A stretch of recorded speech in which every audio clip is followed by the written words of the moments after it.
শুধু কলকাতা কর্পোরেশন এলাকা নয়, কলকাতা কর্পোরেশন এলাকার বাইরেও উত্তর 24 পরগনার শাসনে একজন সামান্য বেতন পাওয়া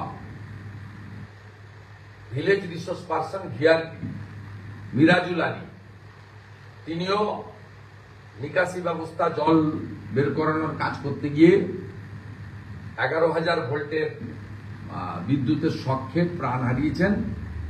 এক্ষেত্রেও উপযুক্ত ক্ষতিপূরণ দাবি আমি করছি।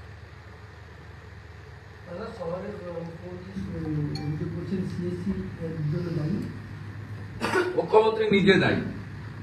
মুখ্যমন্ত্রী কেন প্রেসে জানিয়েছেন যে এটা মানে বৃষ্টি, আকাশ ভাঙা বৃষ্টি হয়েছে, এগুলো পাহাড়ি এলাকায় হয়, যেটাকে বলে রেনবাস, ওগুলো পাহাড়ি এলাকায়। উত্তরাখণ্ড হয়েছে, হিমাচলে হয়েছে, জম্মু কাশ্মীরের একটা পার্টে হয়েছে, সিকিমে হয় মাঝে মাঝে, এখানে আবার কি তো বলে দিয়েছিল IMD, properly inform all concern.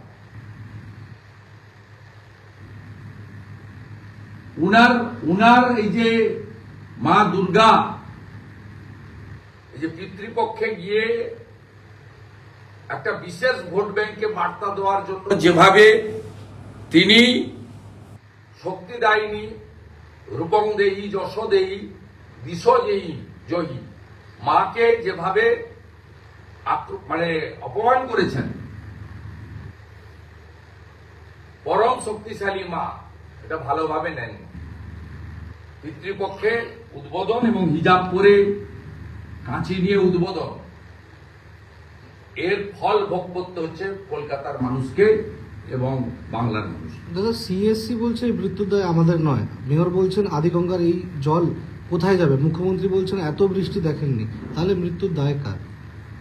তাহলে এই মৃত্যুর দায় কার? প্রকৃতি না ড্রেনেজ সিস্টেম? এই মৃত্যুর দায় কার? দায় তো মুখ্যমন্ত্রী। মুম্বাইতে গণেশ চতুর্থীর আগে জল হয়েছিল, কে মারা গেছে নাম বলুন তো? মুম্বাই সিটিতে জল হয়েছিল ওয়াটার লগিং।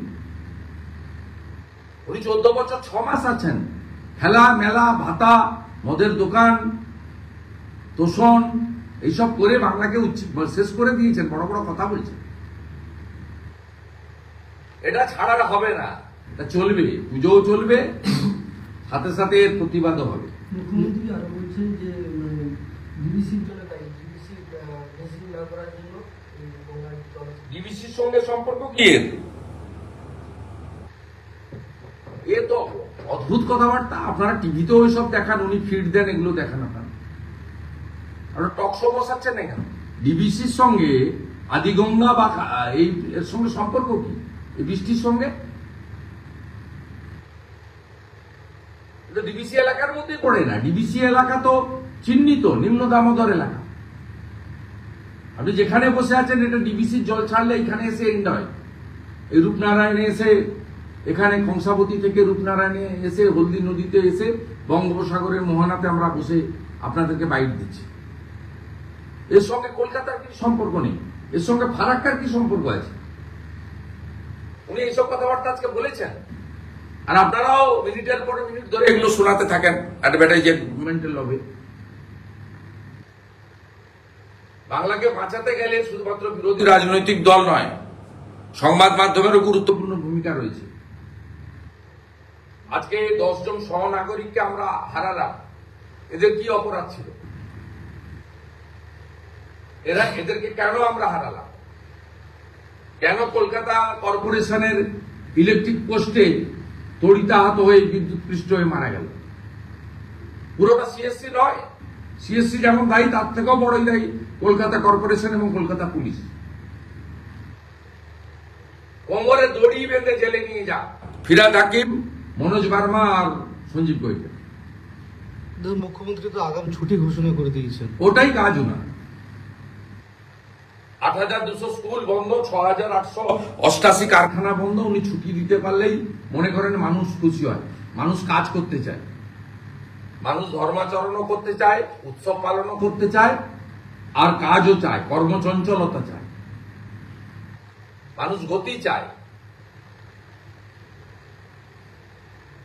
কোন বাড়ির গার্ডিয়ান বা স্টুডেন্টসরা এই এত উপর্যুপুরি ছুটিতে খুশি হয় না।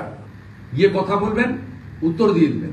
ওনার বাড়ির তো ছোট ছোট বাচ্চারা সরকারি মাধ্যমে পড়ে না, তারা সমস্ত বেসরকারি মাধ্যমে পড়ে, তাদের অনেক টাকা করে স্কুলে টাকা দিতে হয়, ওনাদের অনেক টাকা। তো আপনার আমার বা অনেক সাধারণ বাড়ির লোকজন সরকারি শিক্ষা ব্যবস্থায় নির্ভর করে, যেখানে 12 মাসের মধ্যে মিনিমাম 6 মাস এই মুখ্যমন্ত্রীর জন্য বন্ধ থাকে বিদ্যালয়। ছুটিটা কোনো সলিউশন নয়। আর উনি ড্রেজিং এর কথা বলছেন, ড্রেজিংটা তো প্রথম করা উচিত উনার বাড়ি থেকে। উনি নিজে তো কালীঘাটের নালাটাকে জবরদখল করে নিয়ে বসে আছেন। আপনারা তো ছবি তুলতে পারবেন না। উনার বাড়ির পিছনে আমাদের পূর্ব মেদিনীপুরের একজন লোকের জমি ছিল, 4 কাঠা জমি, তাকে ভ্যাকেট করিয়েছে, ওখানে বাড়ি করবে। আবার আমার কাছে সব তথ্য আছে। বাড়ির পিছনে পুরো কালীঘাটের নালাটাকে কমপ্লিটলি চোখ করে দিয়েছে, জবরদখল করে। প্রথম তো ওইখান থেকে শুরু হওয়া উচিত, তারপরে তো চলে যাওয়া উচিত সুজিত বসু যে দখল করে রেখেছে লেক টাউন, দত্তাবাদ। ক্যালকাটা নালা তো নেই, পুরো কলকাতা খাল, যেটা পুরো খাল তো করে বেচে, প্লট করে কোটি কোটি টাকা বেচে দিয়েছে। শপিং মল থেকে শুরু করে, বার থেকে শুরু করে, রিয়েল এস্টেটের প্রমোটিং থেকে শুরু করে কিছু বাকি রেখেছেন। এই মুখ্যমন্ত্রী 2011 থেকে অদ্যাবধি তার নেতৃত্বে একদম বারাসাত থেকে একদম আমতলা পর্যন্ত এই বিস্তীর্ণ এলাকা, ম্যাক্সিমামটাই কলকাতা কর্পোরেশনের, কিছুটা কেএমডি এর এলাকা। এই এলাকাতে 5000-এর বেশি জলাশয় বন্ধ হয়েছে।